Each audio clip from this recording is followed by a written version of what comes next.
Assalamualaikum warahmatullahi wabarakatuh. Selamat pagi semuanya.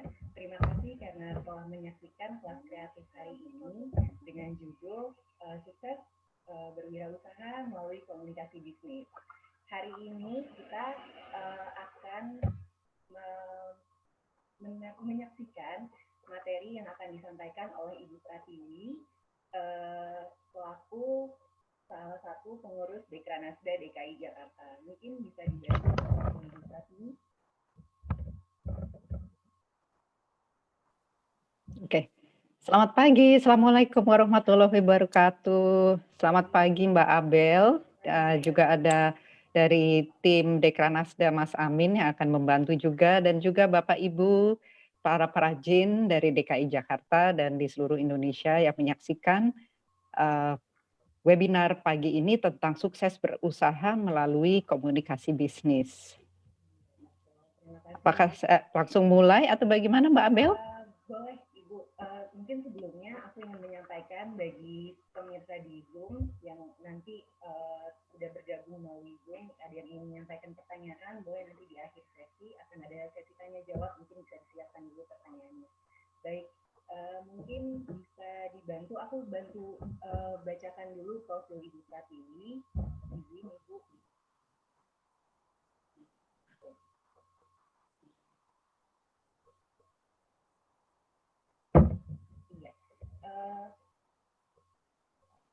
Ibu Pratiwi merupakan senior strategis di industri komunikasi yang sudah berkecimpung selama lebih dari 30 tahun, berpengalaman mengelola komunikasi tingkat internasional dan nasional untuk pemerintah, multinasional, serta perusahaan nasional dan organisasi dunia. Pengalaman Ibu Pratiwi dari tahun 2018 hingga nanti tahun 2022 merupakan tim perencanaan strategis Dekranasda Provinsi DKI Jakarta.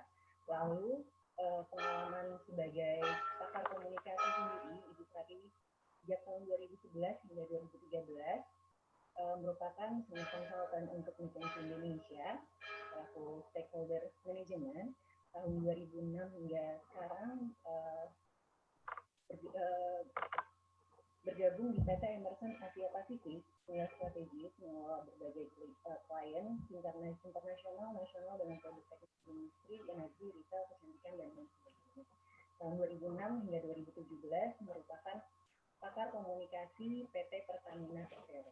Baik, tadi merupakan profil dari Ibu Pratiwi. Mungkin Ibu Pratiwi bisa langsung menyampaikan materinya pagi ini.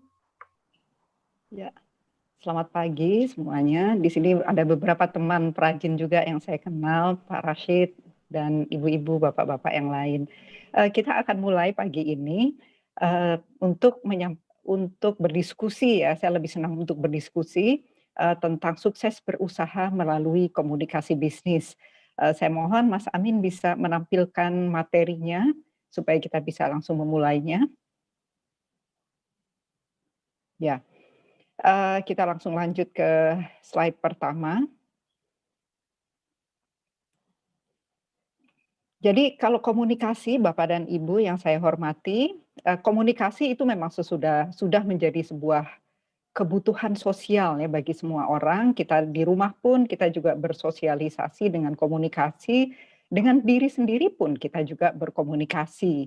Nah, sama halnya ketika kita melakukan bisnis, maka ada komunikasi bisnis ya di dalam organisasi. Apakah organisasi itu organisasi yang besar maupun organisasi yang lebih sedang atau bahkan organisasi mikro. Biasanya kalau UMKM juga itu pegawainya juga lebih sedikit, tapi perajinnya bisa banyak. Nah, jadi dalam komunikasi bisnis di dalam sebuah organisasi itu kita tetap harus membuat sebuah tata laksana walaupun organisasinya kecil sekalipun. Karena komunikasi itu mempunyai dampak yang sangat efektif. Pertama, dalam proses pelaksanaan bisnisnya itu menjadi lebih rapi, bisnis bisa menjadi lebih efisien, dan di setiap jajaran organisasi itu misalnya dari para pimpinan kalau kita di UMKM ya, pimpinannya itu dia berkomunikasi ke bawahannya, kemudian dari bawahannya juga berkomunikasi ke atasan atau dengan sesama rekan kerja. Tapi nanti juga komunikasinya pun juga akan melebar kepada masyarakat yang ada di luar seperti dengan para pelanggan. Nah, jadi itulah pentingnya kita melaksanakan tata laksana komunikasi bisnis di dalam usaha kita. Kemudian komunikasi bisnis itu juga bisa meningkatkan produktivitas organisasi karena dengan adanya komunikasi bisnis, menurut riset yang dilakukan ya oleh McKinsey Global Institute itu bisa meningkatkan produktivitas hingga 25%. Dan peningkatan produktivitas ini di dalam usaha itu juga otomatis akan meningkatkan pelayanan pelanggan yang lebih baik. Kemudian pelanggan akan menjadi lebih senang, dan kalau pelanggan lebih senang, pastinya insya Allah kita akan mendapatkan keuntungan yang lebih tinggi juga. Gitu. Selanjutnya, Mas Amin. Ya, di dalam presentasi ini saya akan menyampaikan beberapa hal tentang komunikasi bisnis. Yang pertama, di internalnya sendiri itu bagaimana kita akan melakukan komunikasi bisnis di internal organisasi kita, tetapi juga dengan eksternal organisasi ya, yaitu dengan pelanggan kita, dengan supplier-supplier, misalnya dengan distributor dan lain-lain. Kemudian ada beberapa jenis komunikasi bisnis, nanti saya juga akan bicara tentang bagaimana pendekatan komunikasi bisnis yang bisa dilakukan, kemudian manfaat-manfaat dari komunikasi bisnis dan juga proses komunikasi bisnis. Dari hal yang akan disampaikan ini, mudah-mudahan dalam tempo 30 menit sudah bisa tercover semuanya. Ini akan menjadi gambaran umum, tetapi untuk kalau mau detail-detailnya nanti kita bisa melaksanakan insya Allah webinar yang lebih detail untuk setiap bidang masing-masing. Lanjut Mas Amin. Nah, pertama saya akan mengutarakan tentang definisi dari komunikasi bisnis itu sendiri. Komunikasi bisnis adalah proses pertukaran informasi antar manusia, di sini bisa antar divisi ya, tapi isinya juga manusia, di dalam dan di luar sebuah perusahaan atau perusahaan kita sendiri ya. Pertama, tentang komunikasi internal sendiri itu adalah komunikasi yang dilakukan antara pegawai dan juga dengan manajemen, dan antar pegawai, antar manajemen, itu supaya kita bisa mencapai tujuan organisasi. Nah, tujuan organisasi kebanyakan kalau kita dalam industri UMKM dalam hal ini atau bisnis yang lebih besar, tentunya ingin membuat usaha ini selain dia sukses menjual, tetapi juga tetap menjaga citra bisnis yang baik. Kemudian ini akan meningkatkan tata kerja organisasi, jadi teratur gitu. Jadi semuanya bisnisnya itu teratur karena ada komunikasi yang baik. Kemudian termasuk di dalam komunikasi internal itu salah satunya adalah pertemuan-pertemuan yang dilakukan dengan anak buah atau dengan atasannya atau dengan sesama anak buah itu bisa membuat pertemuan yang lebih efektif. Kemudian dampaknya juga akan mengurangi tingkat kesalahan karena setiap hal dikomunikasikan dengan baik. Jadi tidak ada kesenjangan dalam informasi yang diberikan ya atau yang ada. Kemudian juga di dalam pertemuan atau melalui komunikasi yang baik itu kreativitas kita itu bisa tumbuh gitu. Kita bisa memberikan opsi-opsi. Misalnya, oh di sana ada supplier yang lebih murah atau di sini ada yang di sini lebih mahal atau yang di sini walaupun mahal tetapi layanannya lebih bagus misalnya seperti itu. Tapi juga bisa membuat ide-ide gagasan yang baru sehingga kita mungkin bisa membuat namanya business development ataupun pengembangan bisnis ya. Di sana yang laku mungkin misalnya baju dengan desain tertentu atau warna tertentu. Nah, itu kan kita jadi bisa membuat produk-produk yang sesuai dengan keinginan masyarakat atau pelanggan kita. Nah, melalui komunikasi internal yang baik juga, itu harus diawali dengan perencanaan-perencanaan. Kemudian kita juga bisa membuat proposal yang baik, misalnya untuk klien-klien kita. Dan melalui komunikasi internal itu juga kita bisa membuat keputusan-keputusan, membuat persetujuan, dan di situ kita juga bisa mulai bagaimana caranya melakukan penjualan dan untuk distribusinya bagaimana kita mengirim dan memenuhi order pelanggan. Apabila tidak ada komunikasi internal yang baik, Nah, ini mengenai masalah mengirim, memenuhi order itu juga bisa menjadi miss. Jadi ini adalah sebuah tata laksana yang dibutuhkan dalam komunikasi internal. Lanjut Mas Amin. Nah, lanjut ya. Di sini komunikasi bisnis internal, yaitu kita harus memastikan bahwa ada komunikasi, di sini ada 3 macam, komunikasi ke atas, komunikasi ke bawah, dan juga komunikasi teknis. Untuk komunikasi ke atas, kita bicara dari pegawai ke atasannya, mungkin dari staf ke penyelianya, dari penyelia ke pimpinan, atau bisa juga mulai dari staf langsung berbicara dengan pimpinan ya. Kemudian komunikasi ke bawah itu komunikasi dari atasan ke pegawainya. Dan untuk komunikasi teknis itu komunikasi antar pegawai gitu. Misalnya benangnya habis atau apa, dia bisa menyampaikan kepada bagian yang membeli untuk segera menyiapkan logistik yang harus disiapkan misalnya seperti itu. Atau juga antar departemen dan antar divisi. Nah, komunikasi bisnis internal ini sangat penting. Jadi kadang-kadang orang mementingkan komunikasi dengan pelanggan itu memang penting, tetapi kita harus memulainya dari komunikasi bisnis secara internal terlebih dahulu. Itu menjadi fondasi agar usaha kita rapih ya, karena kalau kita sudah rapih, kita bisa lebih tepat dan lebih cepat nantinya dalam memberikan layanan dan produk purna jual yang baik bagi para pelanggan kita. Lanjut Mas Amin. Ya.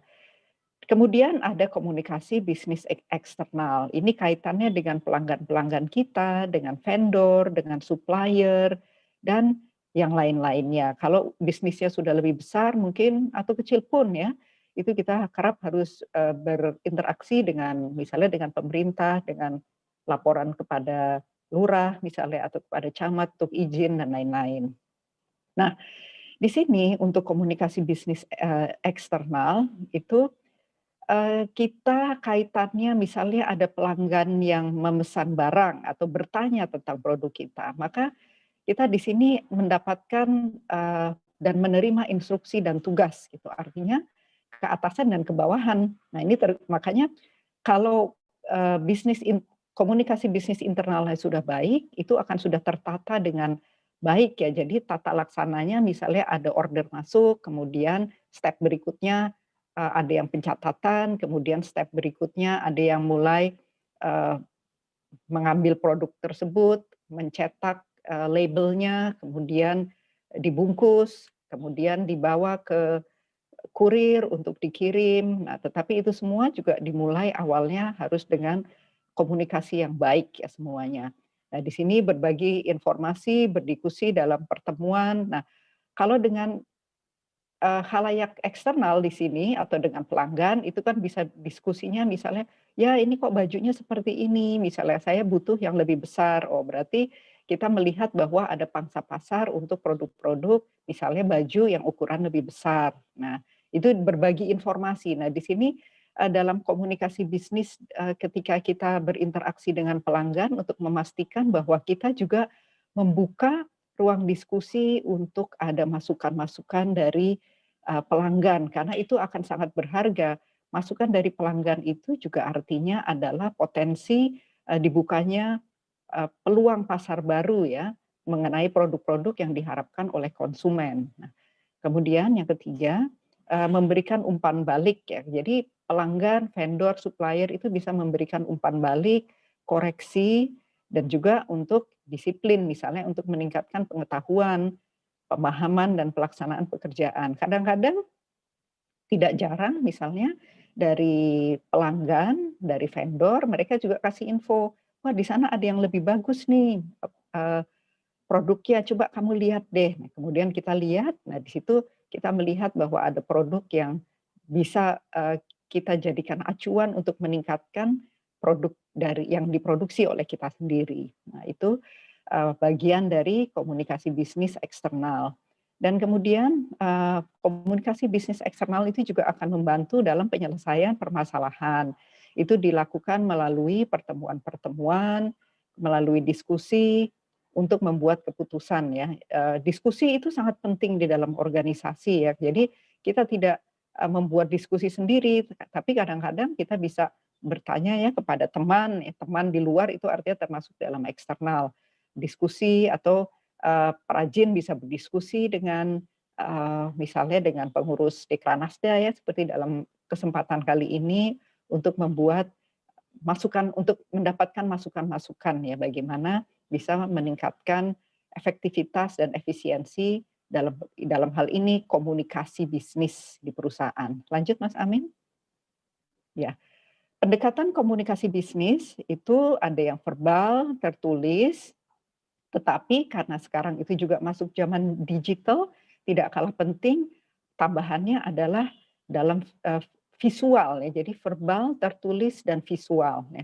Pendekatan komunikasi bisnis itu bisa dilakukan secara tatap muka, langsung ya di rapat. Kalau sebelum pandemi kita sering bertemu secara tatap muka. Tetapi kalau kali ini masuk dalam komunikasi jarak jauh karena adanya digitalisasi, internet, dan lain-lain. Kemudian komunikasi tertulis. Nah, ini juga sangat penting komunikasi tertulis itu nantinya di dalam masalah legalitas ya, catatan-catatan itu sangat penting, semuanya itu kita catat secara tertulis. Jadi tidak ada yang terlupakan atau pesanan, semua harus ditulis. Kemudian yang terakhir juga adalah interaksi verbal. Nah, interaksi verbal itu dipastikan bahwa hal-hal yang disampaikan itu meskipun dia adalah teman, tetapi kalau dalam komunikasi bisnis pastikan kita berbicara dalam bahasa ya verbal yang sopan, tetap santun, karena itu akan nantinya akan berdampak bagi usaha kita. Kalau kita terlalu ramah, kemudian sopan, tentunya pelanggan lebih senang dengan dengan vendor-vendor atau penjual yang ramah. Tetapi kalau judes, walaupun harganya murah, barangnya bagus, belum tentu pelanggan suka. Dia, saya lebih senang di sana. Walaupun harganya sedikit mahal, tetapi pelayanannya bagus, orangnya ramah-ramah, sopan, cepat, dan tepat. Seperti itu. Dan satu hal lagi yang saya tambahkan mengenai gambar ya. Karena sekarang banyak penjual yang menjual barangnya melalui toko-toko online. Nah, di situ tampilan gambarnya juga dibuat yang lengkap, yang bagus. Foto sekarang bisa dilakukan dengan mobile phone. Nah, di situ pastikan bahwa gambar yang ditampilkan juga gambar yang diambil dengan cara yang baik, yang bagus, yang bersih. Pastikan misalnya pakaian sudah disetrika dulu, jadi tidak kusut-kusut tapi langsung difoto. Itu saya sering melihat juga ada yang seperti itu. Nah, kita usaha sedikit, tetapi untuk meningkatkan komunikasi bisnis dalam visual. Lanjut Mas Amin. Beberapa alat komunikasi bisnis ya, kalau sekarang karena sudah banyak yang berbasis internet, itu komunikasi dengan pelanggan bisa kita lakukan melalui email atau juga chat yang ada di toko-toko online, kemudian melalui WA dan lain-lain karena banyak sekali sekarang. Alat komunikasi bisnis juga seperti per telepon. Jadi pastikan kalau memang telepon menjadi alat komunikasi bisnis, berarti kita juga harus mau menerima ya telepon ya. Sebaiknya tidak dicampur telepon untuk bisnis dan untuk pribadi. Kadang-kadang ini juga mengganggu. Jadi kita bisa membuat aturan misalnya telepon untuk bisnis hanya sampai dengan jam 10 malam misalnya seperti atau jam 9 malam. Nah, jadi kita bisa tahu. Tapi kalau dicampur dengan telepon pribadi itu kerap mengganggu ya, karena kita jadi tidak tahu mana yang pribadi maupun telepon yang untuk bisnis kita. Nah, di dalam komunikasi per telepon itu juga akan ada pertukaran informasi dan di sini karena orang tidak bisa melihat nadanya kita seperti apa, mood-nya seperti apa, pastikan bahwa tone of voice dalam kita berbicara itu, kita pastikan kita menyampaikan dalam tone of voice yang ramah ya. Itu karena orang yang di ujung telepon satunya dia bisa melihat apakah kita juga ramah atau tidak. Jadi kita pastikan bahwa kita berbicara dengan nada yang ramah dan baik ya. Kemudian juga sekarang alat komunikasi bisnis seperti yang sekarang kita lakukan melalui video conference ya. Di sini juga memungkinkan rapat jarak jauh atau misalnya dengan pembeli kita bisa menunjukkan produk kita melalui video conference. Kemudian alat komunikasi bisnis yang konvensional itu pertemuan tatap muka. Tatap muka memang tidak bisa menggantikan dengan komunikasi digital ya, karena kita bisa merasakan kehangatan di situ. Itu lebih memungkinkan untuk mendapatkan ide-ide kreatif lebih cepat dibandingkan pertemuan virtual. Tapi sebagian besar kalau kita melakukan komunikasi bisnis misalnya dengan karyawan, misalnya Bapak Ibu punya toko di cabang mana gitu ya, sekarang bisa, kita kan bisa melalui video WA ya contohnya, itu, eee, sebagian karyawan itu kadang-kadang, tidak paham gitu kalau kalau mereka tidak tatap muka gitu ya. Jadi kita harus memastikan bahwa untuk pertemuan tatap muka maupun dengan video conference apabila kita lakukan dengan karyawan, pastikan kita juga, eee, pada akhir dari rapat tersebut menyampaikan tentang next step atau langkah-langkah selanjutnya. Misalnya, oke, sesudah rapat ini kita menyebutkan misalnya si A, si B, si C mempunyai tugas masing-masing gitu, diperjelas di sebelum pertemuan ditutup supaya mereka ingat bahwa dari hasil rapat tersebut ada langkah-langkah tindak lanjut yang harus di-follow up, ditindaklanjuti dalam pertemuan tersebut. Lanjut Mas Amin. Oke. Kemudian di salah satu alat komunikasi bisnis, notulen rapat dan dokumen resmi. Notulen rapat itu menjadi sangat penting karena kalau kita habis rapat, kalau tidak ada catatannya, nanti di rapat yang selanjutnya kita bisa lupa apa yang kemarin sudah dibicarakan, apa yang seharusnya sudah ada tindak lanjutnya, tetapi belum dilakukan, misalnya seperti itu. Dan notulen rapat itu membantu kita sebagai penyelia atau sebagai pimpinan perusahaan untuk melihat apakah sesuatu hal sudah ditindaklanjuti atau belum. Dan ini juga bisa memudahkan kita untuk menilai ya, misalnya pegawai tertentu, misalnya mereka masih ada kebingungan atau nanti bisa ada pertentangan, tetapi kalau basisnya dari hasil notulen rapat atau dokumen resmi perusahaan yang diterbitkan, itu bisa menjadi sebuah acuan sehingga mengurangi kebingungan maupun pertentangan, dan semua yang hadir di dalam rapat itu ada kejelasan dari apa yang sudah menjadi keputusan di rapat tersebut sehingga pada pertemuan berikutnya itu bisa menjadi acuan yang baik. Dan kemudian salah satu alat komunikasi bisnis itu presentasi gitu. Jadi pastikan kalau kita melakukan presentasi itu yang sejelas-jelasnya, yang mudah dilihat ya. Jadi unsur-unsurnya sama seperti tadi, secara verbal, secara tertulis, tetapi juga secara visual juga harus bagus. Karena dalam kita memberikan presentasi itu sering yang hadir itu bisa memberikan masukan-masukan sehingga menjadi ide-ide baru yang bisa meningkatkan produk atau layanan kita. Kemudian salah satu alat komunikasi bisnis yang penting juga adalah pertemuan antar bidang ya.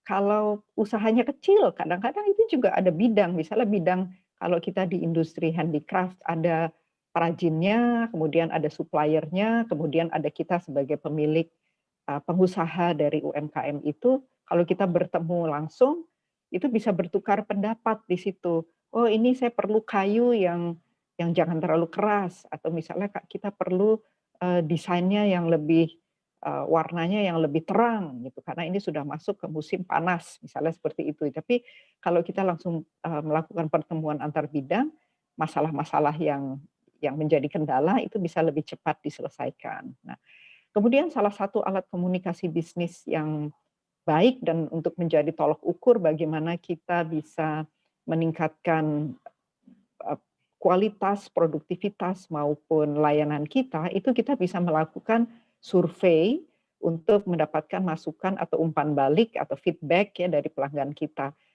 Jangan disangka bahwa survei itu sesuatu yang maksudnya "Ah, perusahaan saya kan kecil atau saya hanya UMKM, untuk apa saya melakukan survei?" Survei itu bisa dilakukan, melalui, cara-cara yang tidak harus mahal. Kalau sekarang ada survei digital yang murah, yang bisa kita pakai bahkan gratis, atau surveinya kita punya produk ini, kemudian kita datangi 10, 15, atau bahkan 30 orang, yang menjadi sasaran kita, untuk mereka kasih penilaian. Apakah warnanya sudah bagus, materialnya sudah bagus, apakah misalnya jahitannya sudah bagus, desainnya sudah bagus, hal-hal mana yang bisa, mendapat masukan untuk meningkatkan kualitas, tampilan produk kita, misalnya seperti itu. Jadi survei itu bisa kita lakukan secara langsung.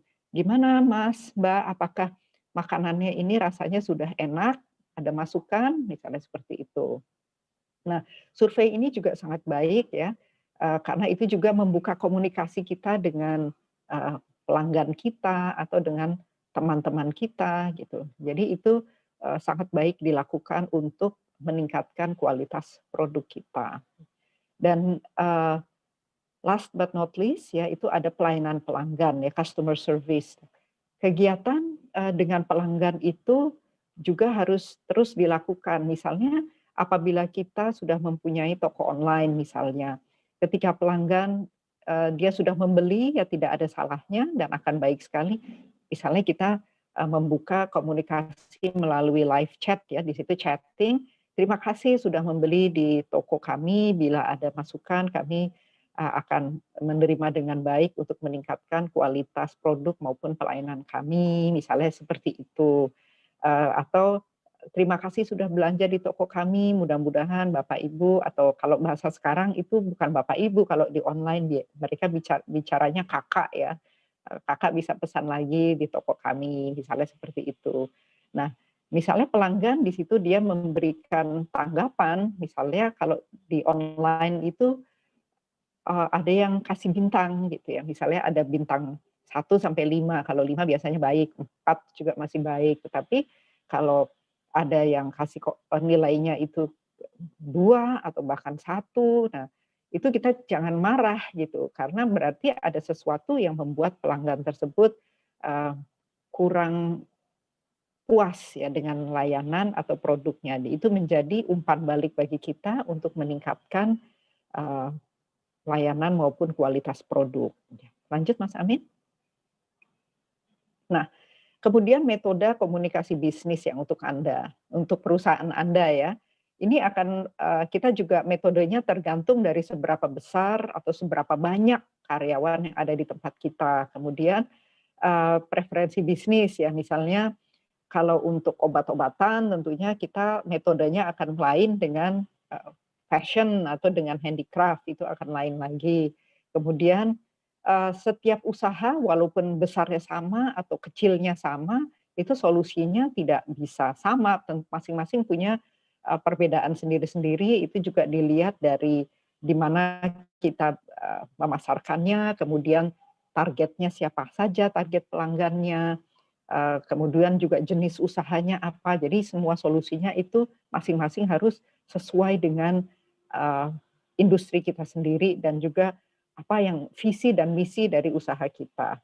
Dan sekarang ini metode bisnis, apalagi karena ada pandemi, semua menggunakan komunikasi bisnis ya berbasis internet kebanyakan ya. Meskipun sekarang toko-toko sudah banyak yang buka, tetapi toko-toko pun mereka juga membuka tokonya melalui, online ya, berbasis internet. Jadi itu menjadi metode yang nampaknya sekarang sudah menjadi sebuah keharusan, tapi itu justru baik karena yang tadinya kita hanya berjualan, di untuk khalayak tertentu ya, karena di sebuah toko, tapi sekarang saya bisa membeli produk yang dari Makassar, dari Papua, saya bisa memberi produk dari Sumatera, dari Jawa Tengah, Jawa Barat, dari Jakarta pun bisa dari pelosok. Jadi sudah tidak ada batasan yang sempit lagi selama distribusinya, kurirnya ada ya. Nah jadi, ini bisa kita manfaatkan. Jadi pangsa pasar kita yang tadinya hanya kecil, kalau kita ada toko, sekarang secara online bisa bahkan sampai ke seluruh dunia. Jadi semua metode komunikasi yang digunakan itu nanti tergantung pada organisasi Bapak dan Ibu. Lanjut Mas Amin? Ya. Ini banyak sekali ya dengan adanya komunikasi bisnis, hal-hal yang dapat diatasi itu, kebanyakan menjadi lebih efektif gitu ya. Dengan komunikasi bisnis yang jelas dan efektif, itu akan baik untuk tim kita, untuk karyawan kita, para manajer dan juga para eksekutif, juga, akan membantu, melaksanakan tugas-tugas dan menyelesaikan tanggung jawab.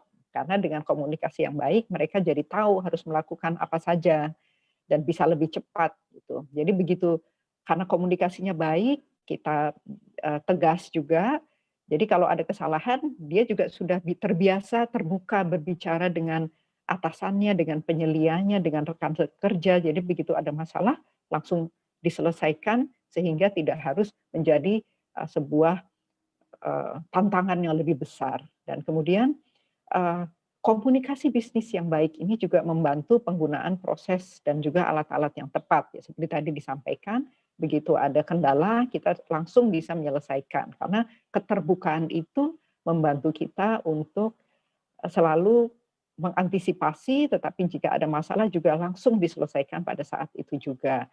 Dan dengan adanya komunikasi bisnis yang baik, itu akan membuat alur komunikasi yang jelas. Itu akan membantu pencapaian tujuan proses komunikasi bisnis dan juga tujuan dari usaha itu sendiri supaya menjadi lebih sukses. Lanjut Mas Amin. Nah, ini banyak sekali nih hal-hal yang dapat diatasi dengan komunikasi bisnis gitu. Pertama karena sudah masuk era digital, kadang-kadang email penuh tetapi tidak dibaca ya, seperti itu. Kemudian produktivitas yang rendah atau tidak adanya kejelasan. Nah, itu bisa kita buat sistem komunikasi bisnis yang baik ya dengan adanya keterbukaan, itu bisa diselesaikan semua. Kemudian, komunikasi bisnis itu juga membantu komunikasi horizontal ya, jadi dengan, sesama rekan kita, tetapi juga secara vertikal seperti yang tadi disampaikan, atasan, bawahan gitu. Jadi lebih terbuka itu akan membantu komunikasi bisnis, di perusahaan kita. Kemudian juga komunikasi bisnis itu akan membantu komunikasi yang kurang dengan karyawan, apalagi karyawan yang jarak jauh, misalnya toko kita ada di Sunter gitu, tetapi kita sendiri berada di Cilandak, misalnya seperti itu. Jadi itu sekarang bisa komunikasi jarak jauh dengan komunikasi bisnis. Pastikan bahwa kita harus memastikan kalau dengan karyawan yang jarak jauh itu, misalnya membuat sistem adanya laporan yang berkala, misalnya setiap pagi laporan seperti apa dan sebelum malam, sebelum toko tutup sudah ada laporannya ya. Dan pastikan juga komunikasi atas bawah lancar dan jelas dan ini juga membutuhkan, pemantauan dari kita. Jadi kalau, karyawan jarak jauh itu jangan, kita biarkan, kita sudah percaya, tetapi tetap untuk komunikasi bisnis harus selalu ada pemantauan. Kemudian, dengan komunikasi bisnis, itu pergantian karyawan dan keterlibatan rendah karyawan itu akan teratasi. Karena komunikasi yang baik, mereka akan lebih happy. Kebanyakan kalau ditanya, saya senang kerja di sini karena, lingkungannya menyenangkan." Nah, lingkungan yang menyenangkan itu karena adanya komunikasi yang baik. Itu juga kaitannya dengan komunikasi bisnis. Karena kalau kita kehilangan karyawan yang baik, itu akan memberikan risiko terhadap pelayanan pelanggan. Sudah bagus, karena komunikasinya tidak baik, dia jadi keluar, kan sayang. Dan kehilangan karyawan itu juga akhirnya menjadi biaya yang besar. Selain kita kadang-kadang harus mengeluarkan biaya pesangon, ya, harus melatih pegawai yang baru lagi, itu kan menjadi biaya. Jadi dengan komunikasi yang baik, itu akan menjadikan bisnis kita menjadi lebih efektif dan efisien. Dan pelayanan pelanggan yang buruk ya, customer service yang buruk, nah itu juga dapat diatasi dengan komunikasi bisnis yang baik. Pertama, kita memberikan informasi selalu kepada karyawan untuk selalu senyum, salam, sapa kepada pelanggan, atau juga senyum, salam, sapa antara atasan bawahan dan antara sesama rekan kerja.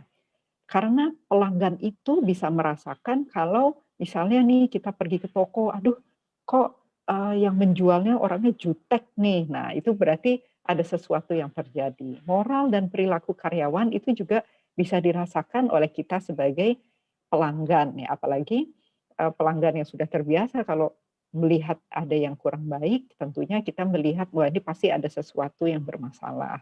Terus akhirnya pelanggan nggak mau kalau penjualnya gitu dianya dalam kondisi yang moralnya atau perilakunya yang kurang menyenangkan bagi pelanggan, dan itu bagian dari komunikasi bisnis. Lanjut Mas Amin. Nah, bagaimana kita membangun proses komunikasi bisnis? Pertama, kita harus melakukan audit. Maksudnya audit ini bukan audit yang nampaknya wah complicated sekali sih, rumit sekali sih, tidak. Tapi maksudnya kita bisa menelusuri ini komunikasinya gimana nih, mulai dari kita pertama membuat perencanaan ya, produk yang mau diproduksi apa, desainnya bagaimana, mau dijual di mana. Nah, kemudian setelah itu prosesnya membeli bahannya, kemudian kita jahit, kemudian kita buat packaging-nya yang bagus, kemudian branding-nya seperti apa, kemudian kita mulai memasarkannya, kemudian menjual, mengemasnya, mengirimkan, kemudian sampai mendapatkan evaluasi melalui umpan balik ataupun feedback dari pelanggan. Nah, ini kita buat alurnya seperti apa, kemudian kita membuat misalnya ini dalam hal ini komunikasi yang diperkuat harus dari alur A sampai B, C, dan seterusnya. Nah, ini akan membantu bisnis bisa berjalan untuk mencapai tujuan yang diharapkan. Jadi kita catat itu seperti apa, proses-prosesnya sudah dicatat, siapa yang berperan pada masing-masing tahap itu. Walaupun kalau kita karyawannya hanya satu orang misalnya atau dua orang, tetapi sudah membagi tugas. Nah, itu akan menghindari kesalahpahaman. Ah, kamu sih tadi tidak lupa menempel labelnya, jadi produknya kembali lagi, misalnya seperti itu. Tapi kalau kita sudah ada acuannya, alurnya yang jelas, itu akan sangat membantu. Kemudian kita juga bisa mengidentifikasi, misalnya karyawan-karyawan kita atau divisi-divisi mana yang mempunyai kekuatan tim tertentu. Mereka yang cekatan mungkin bisa kita taruh di bagian pengemasan, kemudian pengiriman, misalnya seperti itu. Tetapi yang lebih pendiam mungkin dia bisa yang lebih menerima order-order, misalnya seperti itu. Jadi kita perlu mengidentifikasi siapakah kelompok-kelompok inti yang ada di usaha Anda. Karena ini akan menunjang komunikasi bisnis kita supaya bisa lebih sukses. Kemudian kita juga menentukan nih pendekatan komunikasi apa yang diambil, alat komunikasi apa yang cocok, misalnya untuk produk saya sepertinya melalui Instagram lebih baik ya, misalnya lebih cocok untuk industri saya juga. Selain itu saya juga akan membuka toko online, misalnya toko online-nya apa saja, nah marketplace-nya apa saja, itu nanti harus kita tentukan. Kemudian setelah menentukan tentunya dibuat lagi tuh alur bisnisnya, misalnya harus ada fotonya, produk-produknya sudah disiapkan, siapa yang akan menyiapkan lampu-lampunya untuk foto, kemudian tulisannya apa saja, spesifikasi produknya. Nah, itu bagian dari membangun proses komunikasi bisnis dan alurnya, jadi semuanya menjadi jelas. Dan kita harus mencatat, mendokumentasikan setiap proses yang dilakukan. Jadi supaya tidak ada kesenjangan. Nah, itu akan sehingga tidak ada kesenjangan, tidak ada loophole ya, tidak ada yang bolong. Semuanya sudah terisi. Kalau ini sudah terisi dengan baik, maka proses monitoring dan evaluasinya dalam komunikasi bisnis akan memudahkan kita dalam pelaksanaan bisnis kita sehari-hari. Lanjut Mas. Nah, ini sebenarnya menjadi slide terakhir saya. Tips berkomunikasi dalam bisnis. Pertama kita harus real ya, otentik ya. Kalau kita punya produk, idealnya itu juga harus yang memang produk kita. Jadi jangan ambil contohnya gambar dari produk lain, kemudian kita pasang di toko online kita, ternyata produknya tidak sesuai. Jadi semuanya harus yang otentik. Kemudian kita juga fokus pada bisnis kita. Seperti tadi contohnya, kalau memang pelanggannya sudah banyak, ya kita bisa punya telepon khusus untuk bisnis gitu ya. Satu hal lagi yang sering saya perhatikan ketika membuka misalnya social media, Facebook atau Instagram atau Twitter dari usaha, kadang-kadang mereka mencampur adukan juga dengan pribadi. Misalnya ada foto anak-anaknya, ada foto ketika jalan-jalan dengan keluarga masuk ke dalam Instagram produk kita. Padahal itu nanti akan orang jadi melihatnya, oh ini tidak profesional karena dia tidak fokus pada bisnis. Kemudian kita harus membuat ya untuk semua itu perencanaannya, gimana strateginya nih mau seperti apa. Perencanaannya itu termasuk tadi membuat alurnya ya dari A sampai Z-nya. Kemudian kita juga membuat strateginya nih kayaknya sekarang strateginya misalnya yang dimasukkan produk A, B, C dulu, nanti kemudian baru berikutnya produk yang lain, misalnya seperti itu. Atau strateginya kita fotonya sekarang diambil dari angle depan, kiri, kanan, tapi nanti supaya tampak ada perubahan bisa dari angle-angle lain. Banyak sekali. Kemudian juga dalam menyampaikan kita konsisten. Nah, konsistensi ini juga termasuk dalam brandingnya ya, dalam brandingnya. Jadi kita walaupun merupakan UMKM, usaha mikro sekalipun, kita tetap harus punya branding yang bagus, warnanya juga yang baik. Nah, kalau sekarang itu sudah ada internet, sudah ada aplikasi-aplikasi yang bisa digunakan ya, di-download secara gratis, itu kita bisa membuat desain-desain. Tetapi desainnya kalau logonya sudah dibuat, kita konsisten membuat selalu itu gitu yang dipakai untuk brandnya ya, supaya pelanggan tuh tahu, oh ini kalau mereknya misalnya Dekranasda orang sudah tahu ini pasti bagus-bagus. Jadi kita harus selalu konsisten menyampaikannya. Kemudian juga apa yang kita tawarkan itu juga harus jelas dan transparan. Jadi ibaratnya jangan kita menjual kucing di dalam karung, orang tidak tahu gitu ya. Pesannya misalnya spesifikasinya produknya itu harus jelas gitu. Misalnya terbuat dari apa, kemudian ini penggunaannya manfaatnya apa, cara mencucinya seperti apa. Nah, itu akan sangat membantu. Jadi pelanggan akan senang kalau keterangannya sudah sangat jelas. Kemudian juga untuk visual dari produk yang disampaikan juga difotolah dengan baik. Saya sering melihat produknya itu ditaruh di lantai, kemudian langsung difoto terus ada gambar tegelnya gitu ya, seperti itu. Itu sebaiknya jangan gitu.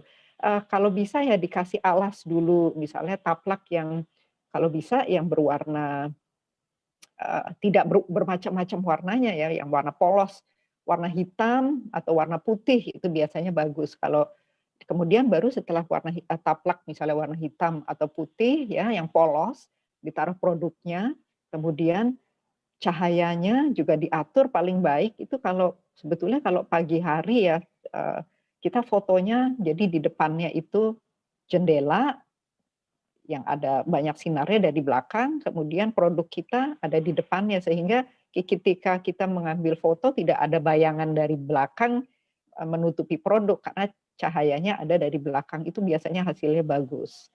Nah, salah satu tip komunikasi bisnis berikutnya adalah tepat dan cepat. Nah, apalagi dalam industri yang sekarang digital ya, ketepatan dan kecepatan itu menjadi sangat penting. Kalau kita memang sudah mau berjualan di online shopping, di marketplace, kita juga harus siap ada orang yang memang selalu memantau. Kalau ada orderan atau ada yang orang bertanya, itu langsung dijawab cepat dan tepat. Yang dipesan warna merah, jangan yang dikirim warna biru. Nah, itu jadi ketepatan seperti itu. Kecepatan juga menjadi salah satu faktor di mana kita senang berbelanja di toko Bapak dan Ibu. Dan jangan lupa, walaupun itu juga melalui online, chatting di online, kita juga selalu ramah. Salam, kakak, terima kasih sudah mengunjungi toko kami. Ada yang bisa dibantu, misalnya seperti itu. Dan kalau sudah dipesan, jangan lupa mengucapkan terima kasih. Dan juga hal lain yang last but not least adalah selalu kita harus akuntabel, harus menepati janji, harus bisa dipercaya. Nah, bisa dipercaya dan akuntabel ini karena kita real, otentik, kita fokus pada bisnis, kita selalu membuat perencanaan yang baik, kita selalu konsisten, kita selalu jelas dalam menyampaikan pesan, kemudian tepat, cepat, ramah dan sopan itu menjadi janji kita kepada pelanggan. Inilah komunikasi bisnis yang bisa membantu untuk menyukseskan usaha Anda. Mudah-mudahan pencerahan ini, sharing session ini bermanfaat, dan jika ada pertanyaan, saya akan coba membantu. Terima kasih. Assalamualaikum warahmatullahi wabarakatuh. Baik, terima kasih Bu Pratiwi atas materinya. Sangat bermanfaat sekali untuk kita khususnya di masa pandemi ini kan otomatis hampir semua proses jual beli itu dilakukan melalui channel online gitu. Nah, mungkin dari teman-teman perajin ada yang ingin menyampaikan pertanyaan atau mungkin yang menyaksikan via YouTube boleh menyampaikan pertanyaan di live chat-nya. Nanti saya akan bantu bacakan. Silakan untuk teman-teman perajin mungkin 3 pertanyaan pertama. Boleh di-unmute kalau misalkan ada yang menyampaikan pertanyaan. Ya. Ya, Ibu Lili silakan. Ya, halo. Selamat pagi, Bu. Saya mau tanya mengenai yang survei. Itu kan ada di dalam alat komunikasi tadi, ada yang survei. Itu kalau survei itu kira-kira gimana itu survei?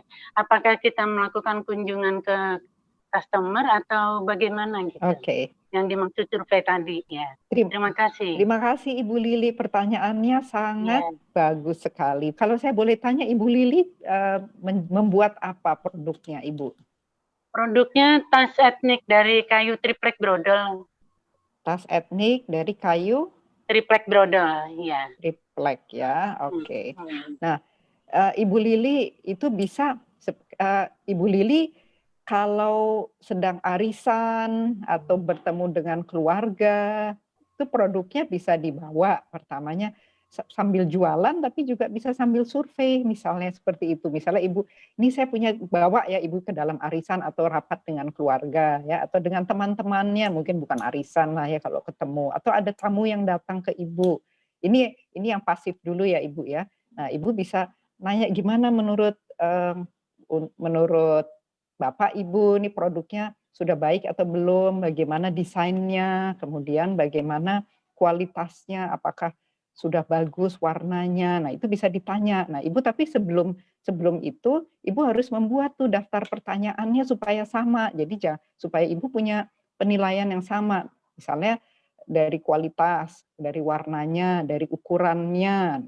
Kemudian dicatat semuanya yang Ibu ingin tanyakan, Ibu Lili ingin tanyakan. Jadi supaya Ibu bisa tahu yang jawab misalnya usianya di atas 20 tahun, di atas 30 tahun, laki-laki atau perempuan. Nah, jadi Ibu Lili sekalian bisa melihat, Ibu mesti mencatat gitu. Jadi kualitasnya menurut si Bapak ini yang usianya masih 20 tahun, misalnya 20 tahunan, dia lebih senang yang warnanya cerah, warnanya apa. Jadi semuanya sama Ibu. Jadi pertanyaannya harus sama. Jadi Ibu bisa mengukur nanti, ternyata kalau misalnya milenial ya, orang-orang yang usianya antara 20 sampai 35 tahun, mereka senangnya warna-warna yang cerah. Tapi untuk pelanggan Ibu yang usianya di atas 35 tahun, mereka senang warnanya yang lebih agak gelap, misalnya seperti itu gitu. Jadi ada diukur. Nah, itu Ibu bisa misalnya pas lagi arisan, pas ketemu dengan keluarga, nah itu Ibu bisa tanya. Nah, tapi bisa juga secara proaktif ya, tapi kadang-kadang kalau proaktifnya belum kenal gitu, ini ngapain sih nanya-nanya kan jadi nggak enak juga ya. Tapi kalau misalnya Ibu sedang ikut ada pameran, Ibu silahkan nggak beli nggak apa-apa, tapi saya ingin Ibu bisa mengisi survei ini supaya membantu saya untuk meningkatkan kualitas produk, misalnya seperti itu. Nah, sebetulnya juga nggak apa-apa nih, misalnya melalui Zoom ya seperti ini. Nah, kalau Ibu punya, Ibu tunjukin nih udah bagus belum nih produknya misalnya. Jadi melalui online orang juga bisa memberikan masukan. Kalau menurut saya ini menjadi masukan yang baik sekali bagi kami di Dekranasda bahwa bisa membuat sesi-sesi khusus untuk menilai produk, misalnya untuk survei membantu Ibu Lili. Ini gimana produknya ditunjukin. Nah, melalui online kita juga bisa saling berbagi, memberi masukan. Bisa seperti itu. Mungkin ini salah satu masukan Mbak Abel. Kita bisa membuat sharing session untuk membantu teman-teman perajin mendapat masukan dari para pengurus melalui online seperti ini. Menurut Bu Lili gimana? Oh, masih unmute. Unmute ya? Nggak bisa dengar suara Bu Lili. Boleh di-unmute dulu Bu Lili mikrofonnya. Nah, udah. Sudah bisa terdengar.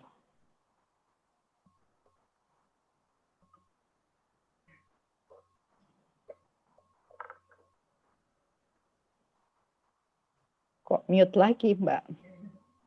Bu Lili boleh di-unmute dulu mikrofonnya mungkin. Sudah? Iya, sudah. Sudah, ya. Begini, saya mau ada pertanyaan lagi, Bu. Dengan suasana pandemi ini kan kita nggak ketemu langsung dengan buyer ya, dengan pembeli. Ada kemarin itu pembeli melihat dari Instagram saya, kemudian dia memesan. Dia lihat foto yang dari Instagram, dia pesan setelah dibuatkan, menurut dia itu kok beda dengan yang difoto. Padahal saya juga memfoto lagi kembali, nah itu dia ada seperti merasa kurang percaya kalau ini kok beda fotonya dengan yang baru dibuat sama yang sudah ada di Instagram. Padahal saya menjelaskan bahwa itu teknik fotonya berbeda atau karena saya kurang pintar. Nah ini untuk menjembatani ini bagaimana Bu sisi komunikasinya dengan pelanggan yang notabene kita belum kenal karena pembelinya jarak jauh ini melalui Instagram. Gimana kira-kira solusinya untuk menjembatani atau menerangkan kepada si pembeli itu? Ya. Terima kasih. Terima kasih Ibu Lili, pertanyaan yang bagus sekali. Ini memang menjadi salah satu, bukan tantangan, tapi justru menjadi kenapa tadi saya juga menyebutkan bahwa kita harus sangat jelas dan transparan ya. Jadi ada pesan, tapi juga ada visual ya Ibu ya. Nah, jadi kalau kita masuk di Instagram, di foto, itu juga tampaknya misalnya dari depan, dari dalamnya juga difoto, dari kiri, dari kanan, dari belakangnya juga difoto, jadi itu jelas. Nah, kemudian pastikan bahwa pesannya juga di situ, produk ini misalnya terbuat dari bahan apa, dijahitnya seperti apa, warnanya seperti apa, dan dijelaskan supaya untuk menghindari tadi misalnya kok tidak sesuai, nah Ibu bisa jelaskan bahwa efek pencahayaan bisa membuat warnanya mungkin ada perbedaan warna dari asli dan yang difoto. Nah, Ibu itu harus dijelaskan gitu. Itu kalau istilah dalam bisnis. Kemarin ini masalah warna. Yang kemarin bermasalah ini hanya masalah warna aja. Nah, iya Ibu, benar. Berarti Ibu harus menulis di dalam penjelasan di Instagram bahwa karena efek cahaya bisa berpengaruh antara warna asli dengan yang difoto, misalnya seperti itu. Jadi juga harus ada, itu namanya disclaimer ya. Jadi kemudian produk yang sudah dibeli, misalnya kami garansi bahwa produknya ini kualitasnya baik, tetapi efek pencahayaan bisa membuat warnanya ada perubahan antara asli dengan yang digambar.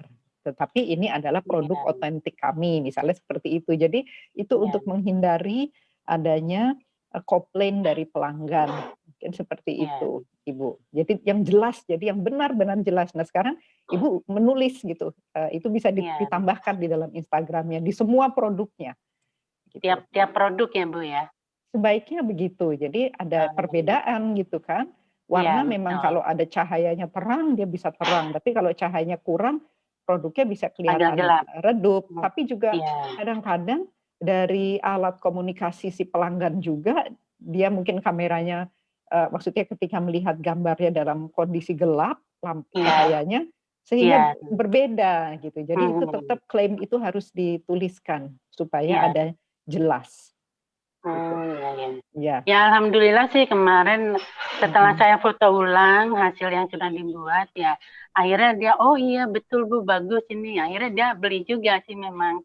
Cuman menjembatani untuk menerangkan bahwa ini ini benar, produknya benar, dan ini warnanya sebenarnya sama. Hanya Iya. saja teknik foto saya yang agak berbeda, atau mungkin karena memang belum pinter membuat foto produk kali ya. Mungkin bisa Seperti minta itu tolong ya. anaknya mungkin Bu untuk bantu foto. Iya, Iya, bagus iya. sekali Bu Lili. Alhamdulillah Iya. kalau gitu pelanggannya. Iya, Tapi terima nanti kasih Bu. ditambah saja penjelasannya Iya, tentang adanya perubahan warna, katanya efek eh, pencahayaan efek untuk semua cahaya dari produk. foto. Oh Iya, iya, iya. iya, iya. Iya, terima kasih Bu. Terima kasih Bu Lili. Ya, Ya, sama-sama. baik, terima kasih Bu Lili. Bu Pratiwi, ini ada Ya, pertanyaan lagi di chat dari Ibu Ati dari Laris Gallery.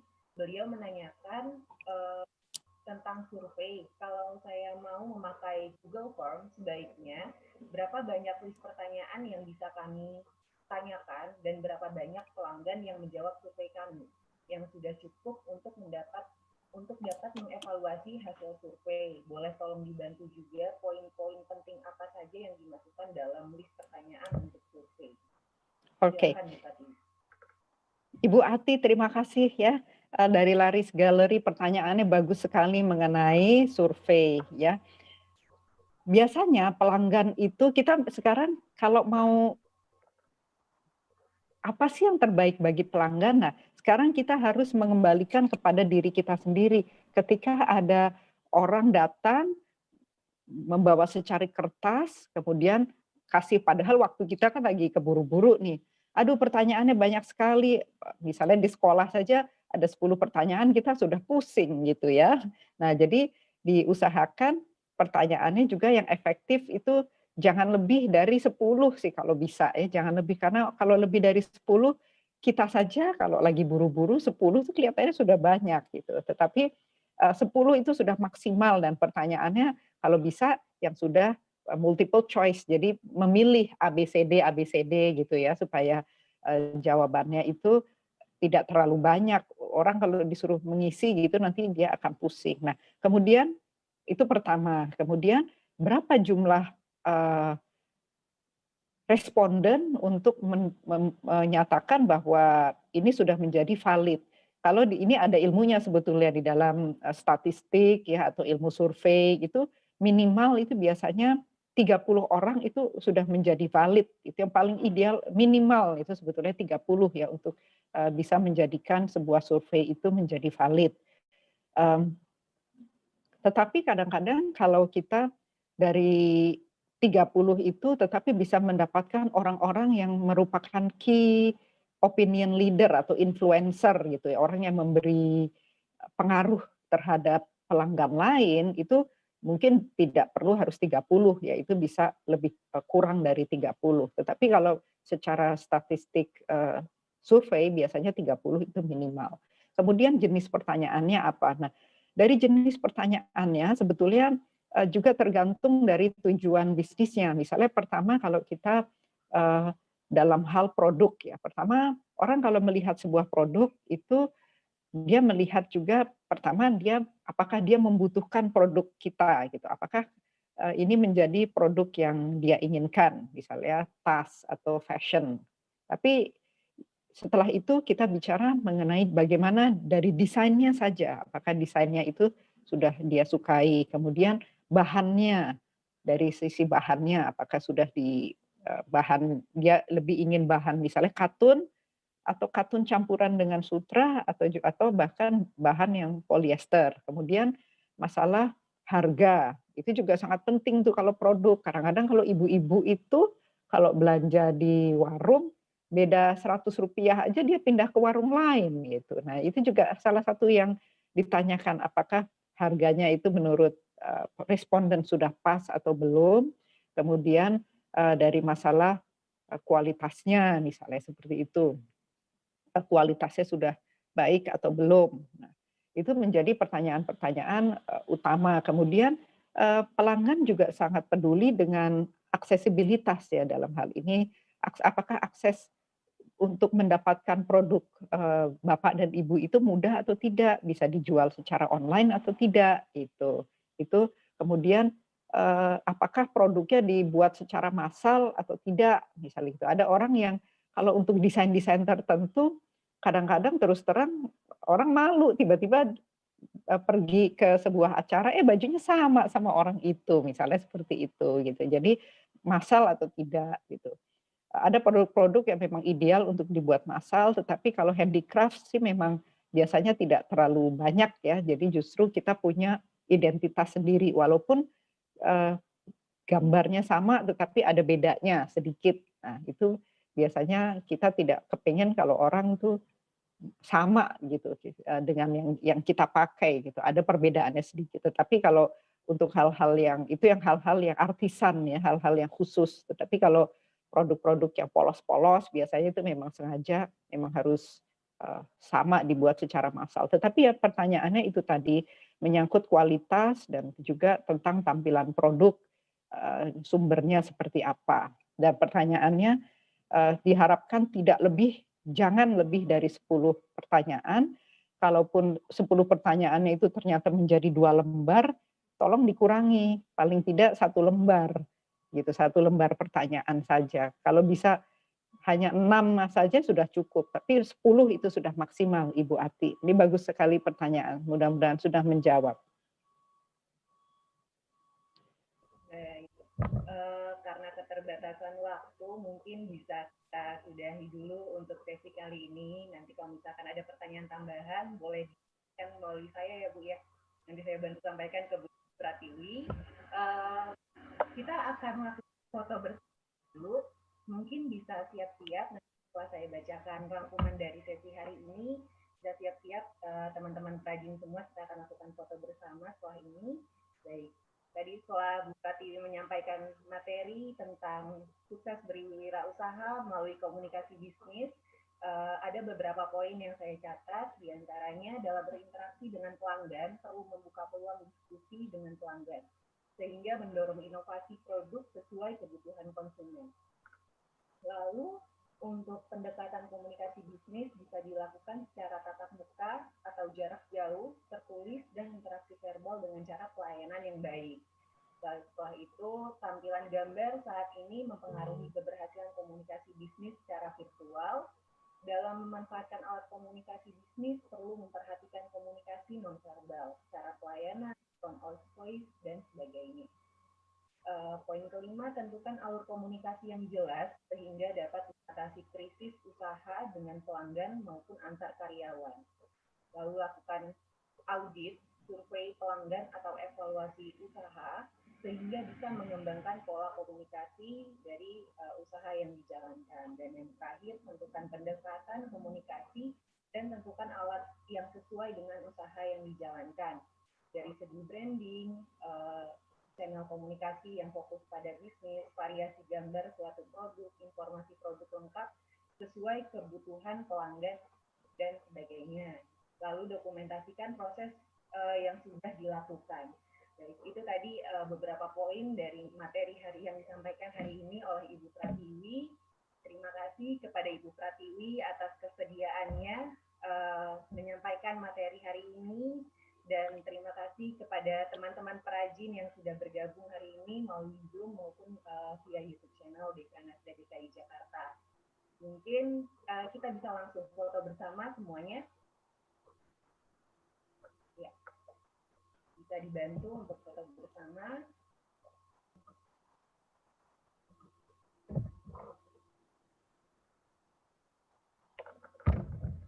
Satu, dua, 3, sekali lagi, 1, 2, 3, ya, terakhir, 1, 2, 3.